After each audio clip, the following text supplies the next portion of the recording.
In January 1981, Ronald Reagan was sworn in as the 40th President of the United States, marking a sharp shift in American politics. A former Hollywood actor and two-term governor of California, Reagan came into office at a time of economic recession, Cold War tensions, and shaken national confidence after Vietnam, Watergate, and the Iran hostage crisis. Reagan promised a revival of American strength, optimism, and conservative values. His presidency would define an era of political transformation, economic change, and renewed global engagement. Reagan's economic policies, dubbed Reaganomics, focused on supply-side theory, reducing taxes on businesses and the wealthy to stimulate investment and economic growth. The Economic Recovery Tax Act of 1981 significantly cut income taxes. Reagan also aimed to reduce government spending on social programs while increasing the defense budget. His administration pursued widespread deregulation of industries such as banking, energy, and telecommunications. The U.S. economy, after a brief downturn, rebounded in the mid-1980s with strong GDP growth, falling inflation, and rising consumer confidence. However, critics pointed to the growing federal deficit, an expanding gap between rich and poor, and underinvestment in social welfare programs. On the international stage, Reagan took a hardline stance against the Soviet Union, which he famously labeled the evil empire. He launched a massive military buildup, including the controversial Strategic Defense Initiative, aimed at neutralizing Soviet missiles. His confrontational rhetoric and military assertiveness worried some but rallied Cold War hawks. Yet Reagan was also pragmatic. In his second term, he found common ground with Soviet leader Mikhail Gorbachev, who had introduced major reforms in the USSR. Their series of summit meetings led to the Intermediate Range Nuclear Forces Treaty in 1987, which eliminated a class of nuclear weapons. These moves helped ease tensions and signaled the beginning of the end of the Cold War. At home, Reagan survived an assassination attempt just 2 months into his presidency. He remained highly popular with much of the public, admired for his communication skills, dubbed the Great Communicator. His administration, however, faced significant scandals. The most damaging was the Iran-Contra affair, in which senior officials secretly sold arms to Iran and funneled the proceeds to anti-communist rebels. In Nicaragua, violating both U.S. law and stated policy. While Reagan claimed ignorance, the scandal raised serious constitutional questions about executive authority and covert operations. In 1988, Reagan's vice president, George H.W. Bush, was elected president. Bush, a veteran of World War II and former CII director, campaigned on continuing Reagan's policies. His presidency was marked by historic global shifts. The Berlin Wall fell in 1989, symbolizing the collapse of communist regimes across Eastern Europe. In 1991, the Soviet Union formally dissolved, ending the Cold War. The U.S. emerged as the world's sole superpower. Bush also faced new military challenges. When Iraqi dictator Saddam Hussein invaded Kuwait in 1990, Bush led an international coalition to expel Iraqi forces. Operation Desert Storm, launched in January 1991, was a swift and decisive victory. The Gulf War demonstrated U.S. military dominance and reasserted America's leadership on the world stage. Domestically, however, Bush struggled. A recession in the early 1990s and his reversal on a no new taxes pledge hurt his credibility. In 1992, he was defeated by Democrat Bill Clinton, the youthful governor of Arkansas. Bill Clinton, elected at age 46, promised to modernize the Democratic Party and focus on economic growth. His administration benefited from a booming economy driven by technological innovation, especially the rapid rise of the internet and information technology sectors.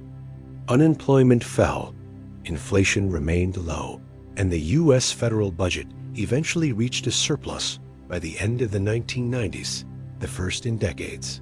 Clinton pursued centrist policies, combining free market economics with investments in education and health care. He championed welfare reform in 1996, signing a bill that imposed work requirements and time limits on federal assistance. Clinton also oversaw major international developments. He expanded NATO to include former Eastern Bloc countries, promoted global trade through agreements like NIFTA, and intervened militarily in the Balkans to stop ethnic cleansing in Bosnia and later in Kosovo. He promoted peace talks between Israelis and Palestinians and worked to improve relations with China. His foreign policy emphasized diplomacy, global engagement, and economic globalization. Yet Clinton's presidency was also marred by controversy. Allegations of sexual misconduct and questions about financial dealings dogged his administration. The most serious scandal involved his affair with White House intern Monica Lewinsky. After initially denying the relationship, Clinton admitted to it under oath, prompting accusations of perjury. In 1998, the House of Representatives impeached Clinton on charges of perjury and obstruction of justice. However, the Senate acquitted him, and he remained in office. Despite the scandal, Clinton left office in 2001 with high approval ratings, and the U.S. enjoying a period of peace and prosperity. As the 21st century approached, America was a global superpower at the height of its influence. The Cold War had ended, and the U.S. economy was the largest and most dynamic in the world. The technology boom created new industries, wealth, and cultural change. Personal computers, mobile phones, and the internet were becoming household staples. Yet, challenges loomed. The dot-com bubble burst in the early 2000s, raising fears of economic slowdown. Global terrorism was rising, with the 1993 World Trade Center bombing and the 1998 U.S. Embassy attacks in Africa serving as ominous warnings. In the presidential election of 2000, Republican George W. Bush, son of former President George H.W. Bush, ran against Democratic Vice President Al Gore. The election was one of the most contested in U.S. history. After a close vote in Florida and a controversial recount, the Supreme Court intervened in Bush v. Gore, effectively handing the presidency to George W. Bush. The decision was highly divisive, and Bush entered office amid questions about the legitimacy of the outcome. Bush focused initially on domestic issues tax cuts, education reform through the No Child Left Behind Act, and expanding Medicare. However, the direction of his presidency and American history would change dramatically just months into his term. On September 11, 2001, terrorists affiliated with Al-Qaeda hijacked 4 airplanes. 2 were flown into the Twin Towers of the World Trade Center in New York City. Another hit the Pentagon. The 4th crashed in Pennsylvania after passengers fought back. Nearly 3,000 people died in the deadliest terrorist attack on American soil. The 9/11 attacks marked a turning point. The sense of national unity, grief, and determination led to a profound shift in American foreign and domestic policy. President Bush declared a war on terror, vowing to root out terrorism worldwide. Just weeks after the attacks, the U.S. launched military operations in Afghanistan, targeting Al-Qaeda and the Taliban regime that sheltered them. The invasion was swift, and Taliban forces were ousted from power by the end of the year. However, the conflict would evolve into a long and complicated war lasting 2 decades. Back home, the federal government created the Department of Homeland Security and passed the USA Patriot Act to increase surveillance and counterterrorism efforts. While many supported these measures as necessary for national security, others warned they threatened civil liberties. The nation had entered a new era, one defined by global terrorism, the rise of digital technology, and questions about the balance between freedom and security. By the end of 2001, the United States stood at a crossroads.